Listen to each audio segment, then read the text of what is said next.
చూడండి, దేవుడి పిల్లలారా, తిమోతికి రాసిన మొదటి పత్రిక 4వ అధ్యాయం 3వ వచనం. దెయ్యముల బోధనలు లక్ష్యముంచి విశ్వాసభ్రష్టుల ఎదురిని ఆత్మ తానే తేటగా చెప్తున్నాను అంటున్నాడు. ప్రియమైన దేవుడి పిల్లలారా, దెయ్యముల బోధ అంటే పైన ఉంది, క్రీస్తు బోధ అంటే లోతుగా ఉంది. ప్రియమైన దేవుడి పిల్లలారా, దెయ్యముల బోధ అనగా క్రీస్తు బోధ అనగా, ఎందుకంటే మనం ఎప్పుడు బైబిల్ని సమానంగా చూసుకోవాలి. బైబిల్లో సైతాన్ బోధ ఉంది, క్రీస్తు బోధ ఉంది. బైబిల్ సమానంగా చూసుకుంటేనే మనకు తెలుస్తుందని. దెయ్యముల బోధ అంటే పైన ఉంది కాబట్టి, క్రీస్తు బోధ అంటే లోతుగా ఉంది కాబట్టి. ఎందుకంటే అనేక మంది సైతాన్ బోధ ప్రకటిస్తున్నారని, దెయ్యముల బోధ ప్రకటిస్తున్నారని, పై బోధ ప్రకటిస్తున్నారని మీకు తెలియపరుస్తున్నాను. ఎందుకంటే లోతు బోధ ప్రకటించేవాడు, తల్లిపాలు బోధ ప్రకటించేవాడు, పైన ప్రకటించేవాడు, కోతపాలు బోధ ప్రకటించేవాడు. ఎందుకంటే ఈ సత్యాన్ని తెలుసుకోకుండా, ఈ సత్యాన్ని గ్రహించుకోకుండా అనేక మంది మరి పరుగులు తీస్తున్నారు. పరుగులు తీయడం వల్ల చెప్పేవారు రక్షింపబడరని, వినేవారు రక్షింపబడరని మీకు తెలియపరుస్తున్నాను. నేను సత్యాన్ని తెలియపరచాలని. బైబిల్లో 2 బోధలు ఉన్నాయి, సైతాన్ బోధ, పై బోధ ఉందని, క్రీస్తు బోధ లోతుగా ఉందని. అపోస్తుల బోధ ఎందు రొట్టె విరుచుటందు ఎడతెగక ఉండరని చెప్పాడు.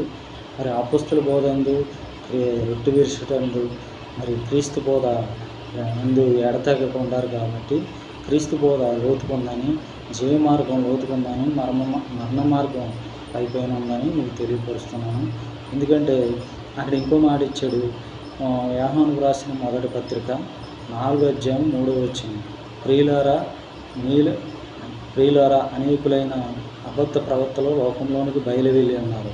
ఆ ఆత్మలో దేవుని సంబంధమైన కావు పరీక్షించడాను.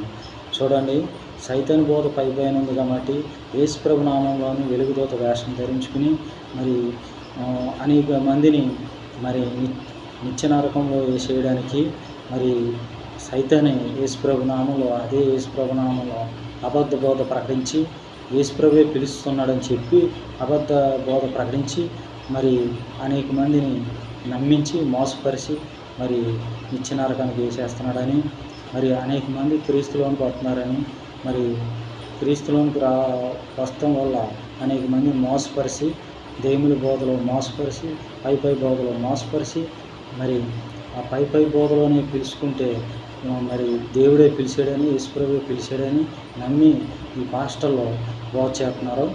పై బోధలో రక్షణ లేదని, మరి యోనాను మరి పిలిచాడు, చావుకెళ్ళాడు. మరి అబ్రాహామును పిలిచాడు, చావుకెళ్ళాడు. నేను పిలవలేదు, వారిని పంపలేదని చెప్తున్నాడు. ప్రియమైనది వీళ్ళ సత్యాన్ని గ్రహించండి. అబద్ధ బోధ పైన ఉందని, సత్యబోధ లోతుకుందని మీకు తెలియపరుస్తున్నాను. ఈ లోకంలో అనేక మంది అబద్ధ బోధ ప్రకటిస్తున్నారని, సత్యబోధ ప్రకటిస్తలేదని, డబ్బుల కోసము, ఘనతల కోసము, పేరు ప్రతిష్టల కోసము, గొప్పల కోసం ప్రకటిస్తున్నారని మీరు మరి గుడ్డివారు తోవసూతి వాళ్ళిద్దరూ గుంటలో పడుతురు అని చెప్తున్నారు. మనుషులు కల్పించే పద్ధతులు దైవోపదేశములను వ్యర్థముగా ఆరాధించుకున్నారని చెప్తున్నాడు. లేఖనాలు పరిశీలన చేయండి. దేవుడు నా నామమున మీరు అబద్ధములు ప్రకటించున్నారని చెప్తున్నాడు. మీ నాయకులు తప్పించు నాయకులుగా ఉన్నారని చెప్తున్నాడు. ప్రియులారా, సత్యాన్ని గ్రహించి మీరు మోసపోవద్దని మరి మీకు తెలియపరుస్తున్నాను. దేవుడు ఏర్పరుచుకున్న దైవజనుడు కావాలి, లోతుగా చెప్పే దైవజనుడు కావాలి. అప్పుడు ఆత్మలు రక్షింపబడతాయని, సైతాన్ బోధలో ఆత్మలు రక్షింపబడదని, ప్రభు బోధలోనే ఆత్మలు రక్షింపబడతాయని, ప్రభు పిలుచుకున్న బోధలోనే ఆత్మలు రక్షింపబడతాయని, ప్రభు పిలుచుకోవడం లోతు బోధలో పిలుచుకుంటాడు కానీ పై బోధలో పిలుచుకోడని, పై బోధలో అయితే సైతాన్ని పిలుచుకుంటుందని మీరు లేఖనాలు పరిశీలన చేయాలని.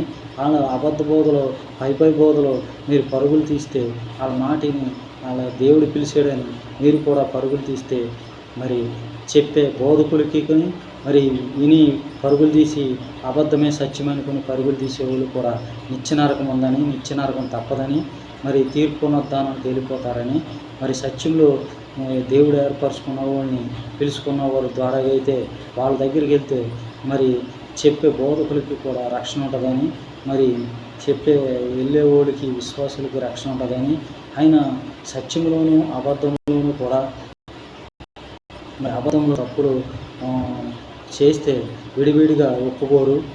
దేవా నేను పాపిని, నన్ను క్షమించు అని ఒప్పుకుంటారు. అయితే సత్యంలో విడివిడిగా ఒప్పుకుంటారు. విడివిడిగా ఒప్పుకుంటే ఏ తప్పు చేసో అది విడివిడిగా ఒప్పుకుంటే చేసింది సరి చేసుకుని మరి ఆ రకంగా పాటించితే నేనే మార్గం అనే దాంట్లో నడుచుకుంటే రక్షణ ఉంటుందని మీకు తెలియపరుస్తున్నాను. అలాగే ఇంకో మాట ఏమని ఇచ్చాడంటే, అయితే యోహానుకు రాసిన 16వ అధ్యాయం 13వ వచనం, అయితే ఆయన అనగా సత్యస్వరూపమైన ఆత్మ వచ్చినప్పుడు మిమ్మల్ని సర్వసత్యంలోనికి నడిపించనని చెప్తున్నాడు. మరి సర్వసత్యంలోనికి నడిపించేది కావాలి. ప్రియుల లేఖనాల పరిశీలన చేయండి. శీలా పౌలు ఆ లేఖనాలు అలా ఉన్నాయో లేవని పరిశీలించిరి అని లేఖనాలు పరిశీలించి పునరుద్ధాన మార్గం గురించి విచారించుడి, మేలు కలుగు మార్గం ఏదని అడిగి అందులో నడుచుకుంది, అప్పుడు మీకు నెమ్మది కలిగిందని చెప్తున్నాడు. పాటించేవారు నీతిమంతులు ఎంచబడతారు కానీ మరి వినేవారు నీతిమంతులు ఎంచబడాలని చెప్తున్నాడు. మరి పాటించేవారు కావాలి. మీరు చెప్పుదురు కానీ చేయరు, మీరు ఆచరింపరు, పాటించరు అని చెప్తున్నాడు. చెప్పి పైపైనే మరి ఒక మనిషిని పాపం నుండి విడిపించాలని, ఒక మనిషిని పాపం నుండి విడిపించి మారు మనసు పొందించి అప్పుడు రక్షణ మార్గం నడిపించాలని వాళ్ళ అక్రమాలు కట్టుకుని వాళ్ళ క్షమాపణ తీసుకుని ఏకాంత ప్రార్థనకి వెళ్ళి దశమ భాగాలు ఇచ్చుకుని ఉపవాస ప్రార్థన చేసుకుని దిద్దుబాటు చేసుకుని అందానికి సంబంధించి తీసుకుని ఇలాగా ఇరుకు మార్గాన్ని ప్రవేశింప పోరాడాలని మీకు తెలియపరుస్తున్నాను. మరి ఇరుకు మార్గమే ఇలాగా జీవం పోయే మార్గమని, మరి విశాల మార్గం నాశనం పోయే మార్గమని, రెండు మార్గంలో మంచి చెడు, మంచి లోతుగా ఉంది, మంచి లోతుగా ఉంది, చెడ్డ పైపైన ఉందని సుఖదుఖములు పెట్టాడు. సుఖం మరి బైబిల్లోనూ సుఖమైన బోధ లోతుగా ఉందని, దుఃఖమైన బోధ పైపైన ఉందని, సుఖదుఖములంటే సుఖం అంటే మరి నిత్య జీవమని, దుఃఖం అంటే నిత్య నరకమని మీకు తెలియపరుస్తున్నాను. ఇదే పాతాళ లోకమును పైలోకమని మీకు తెలియపరుస్తున్నాను. అబద్ధ బోధకులు మరి ఎక్కువగా ఉన్నారు ప్రపంచమంతా. అబద్ధాన్ని విని మోసపోయే విశ్వాసులు ఎక్కువగా ఉన్నారని మీకు తెలియపరుస్తున్నాను. సత్యాన్ని నమ్మి లోతు బోధన నమ్మి సత్యంలో ఆత్మలు రక్షించుకోవాలని, పై బోధలో ఆత్మలు రక్షింపబడవని, మరి లోతుగా నడిపే నాయకులు కావాలని, లోతుగా ఆత్మలు రక్షించే నాయకులు కావాలని మీకు తెలియపరుస్తున్నాను. ఇట్లు నా పేరు కృపారావు యెహోషువ మీకు తెలియపరుస్తున్నాను. దీన్ని బట్టే మళ్ళీ అలాగే యోహానుకు రాసిన మొదటి పత్రిక 4వ అధ్యాయం 6వ వచనం 7వ వచనం, ఇలా ఇందువల్లనే మనం సత్యస్వరూపాన్ని ఆత్మ ఏదో బ్రహ్మపరచు ఆత్మ ఏదో తెలుసుకొని కోరుతున్నామని చెప్తున్నాడు. మరి సత్యస్వరూప ఆత్మ అంటే మరి లోతుగా నడిపించేది, బ్రహ్మపరచు ఆత్మ అంటే పైపైన నడిపించేది. ప్రేమని దేవుడి పిల్లారా, బ్రహ్మపరచు ఆత్మ సైతాన్ ఆత్మ, సత్యస్వరూపాత్మ క్రీస్తాత్మని మీకు తెలియపరుస్తున్నాను. మరి బోధన పరిశీలన చేసుకుని మంచి చెడుకి, జీవం మరణానికి, సుఖదుఖములకి, రెండు మార్గాలకి కూడా మీరు లోతు బోధకి, పై బోధకి పరిశీలన చేసుకుని, జీవం బోధకి, మరణం బోధకి పరిశీలన చేసుకుని, తల్లిపాలు తాగినడు బలంగా ఉంటాడు కాబట్టి, బలమైన వాక్యం లోతుగా ఉంది కాబట్టి, కోతపాలు బోధ పైపైన ఉంది కాబట్టి, మరి కోతపాలు బోధ ద్వారా రక్షింపబడారని, మరి లోతు బోధ ద్వారా, తల్లిపాలు బోధ ద్వారా రక్షింపబడతారని మీకు తెలియపరుస్తున్నాను. అలాగే మరి కూరగాయల మార్కెట్లోకి వెళ్తే మంచి వంకాయలు కొనుక్కుంటాం కానీ పిచ్చి వంకాయలు కొనుక్కోం. అలా యెహోవా మంచివాడు కాబట్టి మంచి బోధ లోతుగా ఉంది, చెడ్డ బోధ పైపైన ఉందని మీకు తెలియపరుస్తున్నాను. జీవం లోతుగా ఉంది, మరణం పైపైన ఉందని మీకు తెలియపరుస్తున్నాను. ఇట్లు మీ కృపారావు యెహోషువ. బోధ తెలుసుకుంటారని, బోధ వల్ల మీరు మరి మార్గాన్ని గ్రహిస్తారని, మీరు ఈ మార్గం గుడితనంలో నడుచుకుని నశించిపోతున్నారని తెలియజేయడం కోసం ఈ వీడియో పోస్ట్ చేస్తున్నాను. మరి సత్యాన్ని నమ్మి మరి మీరు రక్షింపబడాలని కోరుకుంటూ, నా ద్వారా మరి అలాగే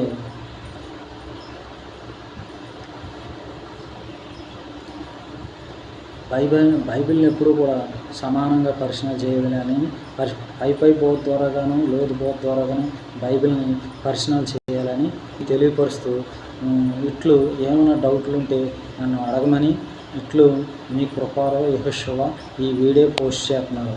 ఈ వీడియో ద్వారాగా మీరు తెలుసుకోవాలంటే చర్చి బోధ ద్వారాగా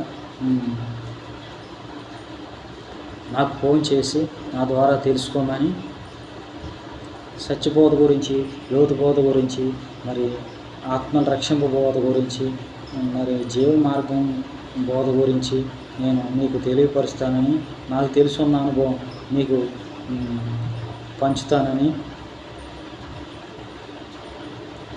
నా అనుభవం నేను రక్షింపబడే ఆత్మ రక్షింపబడితేనే నేను లోతు బోధ చెప్తేనే ముందు నా ఆత్మ రక్షింపబడుతుంది. నేను లోతు బోధ చెప్పకపోతే ఇతర ఆత్మ రక్షింపబడదు. నేను లోతు బోధ చెప్తేనే నా ఆత్మ రక్షింపబడుతుంది, ఇతర ఆత్మ రక్షింపబడుతుంది. కాబట్టి నాకు దాసే పని లేదు, నేను పైపైన చెప్పే పని లేదు, అది ప్రభువుకి తెలుసు. మరి నేను నా ఆత్మ రక్షింపబడాలని, మరి ఇతరాత్మ రక్షింపబడాలని నేను దాయకుండా ఈ బోధ చెప్తున్నాను. చాలామంది ప్రవక్తలు బోధన దాచేసి సైతాన్ బోధ ద్వారాగా గొప్పలకు వెళ్ళి మరి జనాలు మోసపరిచి ధనం కోసం, డబ్బు కోసం, పేరు ప్రతిష్టల కోసం సేవ చేస్తున్నారు, గొప్పల కోసం. మరి నేను అలా చేసే వ్యక్తిని కాదని, అలా ఆత్మను రక్షించే మరి వ్యక్తిగా నేను ఉన్నానని, మరి ఆత్మల నశించిపోయే వ్యక్తిగా నేను లేనని ఈ బోధ గ్రహించుకుని తెలుసుకుని మీరు నడుచుకోవాలని, ఏమైనా డౌట్లు ఉంటే నాకు ఫోన్ చేసి తెలుసుకుంటే చెప్తానని, ఈ బోధ ద్వారాగా మీరు అనేకులు రక్షింపబడాలని కోరుకుంటూ, మరి పై బోధ ద్వారా మోసపోవద్దని, ఆత్మలను ఇచ్చినారు కనుక సైతాన్ బోధ ద్వారా కానీ ఇచ్చినారకానికి వెళ్ళిపోకుండా, పాతాళలోకానికి వెళ్ళిపోకుండా పైలోకానికి వెళ్ళేలాగా ఆత్మలకు సాగు లేదు. కాబట్టి సమస్త మానవుల ఆత్మలకు దేవుడు ఆత్మస్వరూపి దేవుడే ఈ సమస్త సృష్టిని సృష్టించి ఈ సమస్త సృష్టిని పరిపాలన చేస్తున్న దేవుడు. కన్యక గర్భములు పుట్టి మానవుల పాపాల నిమిత్తం బలై మళ్ళీ తిరిగి రెండోసారి వస్తానన్నాడు. ఆది మానవుల సంతానం కానించి అబ్రాహ్మ సంతానం కానించి నడిచింది. నోవా సంతానం కానించి అంతమైపోయింది. నోవా సంతానం కానించి మరి జలప్రలయంలో వాడను తయారు చేసుకుని నోవా సంతానం రక్షించాడు. మరి ఈ నోవా సంతానం ఇప్పుడు నడుస్తుంది. మరి ప్రభు రాకడ రెండోసారి రాబోతుంది. అప్పుడు నోవా సంతానం అంతమైపోయాక పరిశుద్ధులతోనూ మరి పాపులతోనూ నిత్య నరకము నిత్య జీవము మరి స్థాపించి మరి ప్రభు నడపబోతున్నాడని, పరిశుద్ధుల కోసం మరి ప్రభు మేఘాల మీద రాబోతున్నాడని, రెండోసారి ఆత్మస్వరూపి దేవుడు కన్యక గర్భం నుండి పుట్టాడని మీకు తెలియపరుస్తున్నాను. మరి ఆదికాండంలో దేవుని ఆత్మ జలముల పైన అల్లాడుచుండును, దేవుడైన యెహోవా నేలమట్టితో నరునియమించి వాడి నాశకరంలో జీవవాయువుగా నరుడు జీవాత్మ అయ్యాడని మరి చెప్తున్నాడు. కాబట్టి ధర్మశాస్త్రం ఆత్మ సంబంధమైందని ఎరుగుదు అని చెప్తున్నాడు. కాబట్టి దేవుడు ఆత్మ గనక ఆయన ఆరాధించేవారు ఆత్మతోనూ సత్యంతోనూ ఆరాధింపవాలని చెప్తున్నాడు. కాబట్టి మీరు ఆత్మని రక్షించుకోవాలని, ఆత్మ నశించిపోకుండా ఆత్మ కాపాడుకోవాలని నీ తెలియపరుస్తూ, ప్రతి నామానికి సైతాన్ నామానికి పైనామ లోపం ఆయనకు అనుగ్రహించాడని, మరి ఈ నామంనే రక్షణ పొందవాలనేది కానీ ఆకాశం కింద మనుషులు గన్న మరి ఏ నామం రక్షణ పొందలేమని సిలువను కూర్చుని వార్త నశించున్న వారికి వెర్రితనం కానీ రక్షింపబడుచున్న మనకు దేవుని ఒక శక్తి అని చెప్తున్నారు. కాబట్టి ప్రియమైన దేవుని పిల్లలారా, ఆత్మ సంబంధమైన దేహాన్ని రక్షించుకోవాలని, మరి శరీర సంబంధమైన దేహం మట్టని మన్నైనది వెనుకడు వలె మరలా భూమి మీదకి చేరును, ఆత్మ తన దయచేసిన దేవుని వద్దకు మరలా పోను, యెహోవా తీసుకుపోనని చెప్తున్నాడు. కాబట్టి ప్రకృతి సంబంధంగా ఎత్తబడి ఆత్మ సంబంధంగా లేపబడి అని చెప్తున్నాడు. కాబట్టి సమస్త మానవుల ఆత్మలకు దేవా యెహోవా, సమస్త శరీరాత్మలకు దేవా యెహోవా అని చెప్తున్నాడు. కాబట్టి ప్రకృతి సంబంధమైనది మొదట కలిగింది కానీ ఆత్మ సంబంధమైనది మొదట కలిగింది కాదు. ప్రకృతి సంబంధమైనది మొదట కలిగింది, తర్వాత ఆత్మ సంబంధమైనది కలిగిందని లేఖనాలు పరిశీలన చేయాలని, ప్రకృతి సంబంధంగా ఎత్తబడి ఆత్మ సంబంధంగా లేపబడి అని చెప్తున్నాడు. కాబట్టి అలాగే పురుషుడి నుండి స్త్రీ కలిగిన కానీ స్త్రీ నుండి పురుషుడు కలగలేదు అని చెప్తున్నాడు. కాబట్టి ప్రియమైన దేవుడి పిల్లలారా, తర్వాత స్త్రీ నుండి పురుషుడు కలిగిన అని చెప్తున్నాడు. కాబట్టి వీళ్ళిద్దరూ కూడా మరి ఒకరు వేరుగా ఉండక ఒకటిగా ఉంటారని తెలియపరుస్తున్నారు. కాబట్టి ప్రియమైన దేవుడి పిల్లలారా, ఆదాముకి అవ్వమ్మని జతపరిచాడు. ఎందుకంటే వాటికి సాటైన ఆదాముకి సాటైన సహాయం కోసం జతపరిచాడు. ప్రియమైన దేవుని పిల్లారా, మీరు పిల్లలు కానీ అభివృద్ధి చెంది విస్తరించి ఫలించి భూమిని నిండించి దాన్ని లోపరుచుకుని మీరు సంతోషంగా బ్రతికి శుభ్రంగా బ్రతికి సొంత దాంట్లో బ్రతికి మరి నా రాజ్యానికి రమ్మని చెప్పాడు. ప్రియమైన దేవుని పిల్లారా, ఎందుకంటే అబ్రాహాము సంతానం విస్తారం అంటే సముద్ర పిసుకువలే మరి నక్షత్రం రేణువలే చేస్తానన్నాడు. అలాగే విస్తరింపజేశాడు. ప్రభువు గారు నిజమైన దేవుడు, ఆయన తప్ప వేరొక దేవుడు లేడని, ఇదిగో నేనే దేవుడు, నేను తప్ప వేరొక దేవుడు లేడు, మృతి పొందించేవాడిను, బ్రతికించేవాడిను నేనే, గాయపరిచేవాడిను, స్వస్థపరిచేవాడిని నేనే, నా చేతుల నుండి విడిపించేవాడు ఎవరో లేడని చెప్తున్నాడు. కాబట్టి మీకు తెలియపరుస్తున్నాను. ప్రియమైన దేవుని వెళ్ళారా, ఆయన సజీవమైన దేవుడు. ఆయన మీరు వినటి మటుకు విందురు కానీ గ్రహింపరు, చూచుడు మటుకు చూతురు కానీ ఎంత మాత్రం తెలుసుకుంటారని చెప్తున్నాడు. కాబట్టి ప్రియమైన దేవుని పిల్లారా, మీరు తెలుసుకుని మీరు ఈ సత్యాన్ని గ్రహించుకుని లోతుబోధ ద్వారా రక్షింపబడాలని, దేవుడు పిలిచిన సేవకుల ద్వారా రక్షింపబడాలని, పై బోధ ద్వారా అయితే అబద్ధ ప్రవర్తలు పైపైన చెప్పేవాళ్ళు, లోతు బోధ ద్వారా చెప్పేవాళ్ళు సత్య ప్రవర్తలని, అబద్ధ ప్రవర్తల ద్వారా మరి సైతాన్ బోధని, పై బోధ సైతాన్ బోధని, మరి లోతు బోధ ప్రభు బోధని, లోతు బోధ సత్య ప్రవర్తలని మీకు తెలియపరుస్తూ, జీవ మరణం గురించి తెలియపరుస్తూ, మంచి చెడ్డ గురించి తెలియపరుస్తూ ఈ వాక్యం మీకు తెలియపరుస్తున్నాను. ప్రతివాడు తమకు ఇష్టమైన తోవచ్చి తొలగిపోవడని చెప్తున్నాడు. నేను పిల్లల్ని పెంచి గొప్పవారంగా చేసి తిని వారు నామే తిరగబడాలని చెప్తున్నాడు. ప్రేమ దేవుని పిల్లారా, మీరు లేఖనాలు పరిశీలన చేసుకోండి. లేఖనాల ద్వారా రక్షింపబడాలని ఈ యూట్యూబ్ ద్వారాగా, ఫేస్బుక్ ద్వారాగా, మరి ఇన్స్టాగ్రామ్ ద్వారాగా మీకు తెలియపరుస్తున్నాను. చాలామంది అబద్ధాన్ని నమ్మి నశించిపోతున్నారని, అలా నశించిపోకూడదని దేవుడు మీకు సాక్షిగా ఉండడానికి ఈ సత్యమైన బోధ ఈ వీడియో మీకు పోస్ట్ చేస్తున్నాను. ప్రపంచమందరికీ క్రైస్తవులందరికీ ఈ వీడియో పోస్ట్ చేస్తున్నాను. నామకథ క్రైస్తవులు ఉన్నారు, నామకథ క్రైస్తవులు రక్షింపబడాలని మీకు తెలియపరుస్తున్నాను. ఈ వీడియో పోస్ట్ చేస్తున్నాను. తెలుసుకుని రక్షింపబడమని మరి ఈ వీడియో పోస్ట్ చేస్తున్నాను. నేను పిల్లల్ని పెంచి గొప్పవారిగా చేసి తిని వారు నా మీద తిరగబడి ఉన్నారని చెప్తున్నాడు. యెహోవా మంచివాడని చెప్తున్నాడు. చెడ్డదాన్ని అసహించుకుని మంచిదాన్ని హత్తుకుని ఉండమంటున్నాడు. ప్రియమైన దేవుని పిల్లారా, చెడుతాను అనుకుని ఎవరితో చోట్లేదు అని చెప్తున్నాడు. మరి ప్రియమైన దేవుని పిల్లారా, బైబిల్ పర్సనల్ చేసి బైబిల్ కరెక్ట్ అయిన మరి బైబిల్ మంచి గ్రంథమని, బైబిల్ మరి ఖచ్చితమైన గ్రంథమని నేను తెలియపరుస్తున్నాను. మరి పాత నిబంధన కాలంలో అయితే కంటికి కన్ను పంటికి కన్ను కొట్టు వేశాడు. కొత్త నిబంధన కాలం కనుగొని పెట్టాడు. మరి కొత్త నిబంధన కాలంలో మరి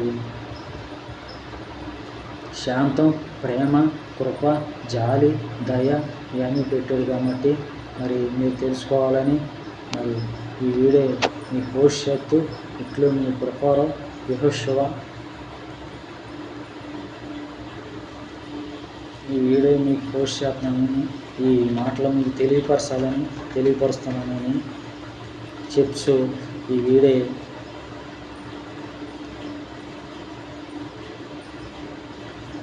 ఇట్లు మీ ప్రకారం యెహోషువ ఈ వీడియో పోస్ట్ చేస్తున్నానని తెలియపరుస్తూ